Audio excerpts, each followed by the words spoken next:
छत्तीसगढ़ राज्य बनने के बाद में कभी भी डीएपी और यूरिया को लेकर के रबी फसल के लिए दिक्कत नहीं आई थी। खाद की आवश्यकता कम पड़ती है और जो जितना चाहे लोगों को मिल जाते थे। किंतु दुर्भाग्यजनक स्थिति है, छत्तीसगढ़ में कांग्रेस की सरकार आने के बाद लगातार खाद के संकट गहरा रहे हैं।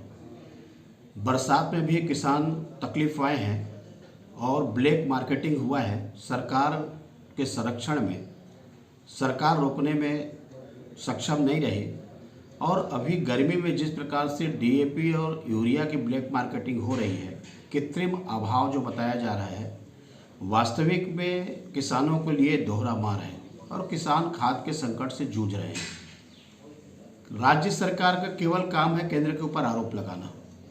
किसी भी प्रदेश में इस समय खाद की कमी नहीं है, लेकिन छत्तीसगढ़ में ही खाद की कमी है और उसके कारण है छत्तीसगढ़ सरकार की नीति कि जिस समय डिमांड भेजना चाहिए, उपलब्ध कराना चाहिए, ये सरकार केवल आरोप लगाना जानती है।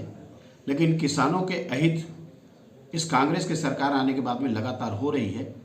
इसलिए सरकार जो कालाबाजारी हो रही है उस पर नियंत्रण करे, ब्लैक मार्केटिंग को रोके और किसानों को जो सहकारिता के रेट है उस दाम पर खाद उपलब्ध कराए, जिससे किसानों को शोषण से बचाया जा सके।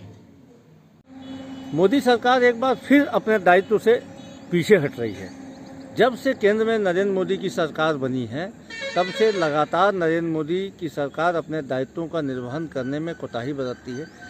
एक बार फिर से किसानों को जो खाद्य की आपूर्ति की जानी है, जो उर्वरक की आपूर्ति की जानी है, उसमें केंद्र सरकार ने 40% से अधिक की कटौती की है।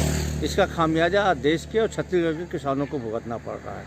किसानों को सही समय पे खाद नहीं मिल पा रहा है, इससे उनकी उत्पादकता प्रभावित होगी और इस जिम्मेदारी को लेने के बजाय केंद्र सरकार राज्यों को बोल रही है कि किसानों को बोला जाए कि वो वैकल्पिक खाद्यों का उपयोग करें।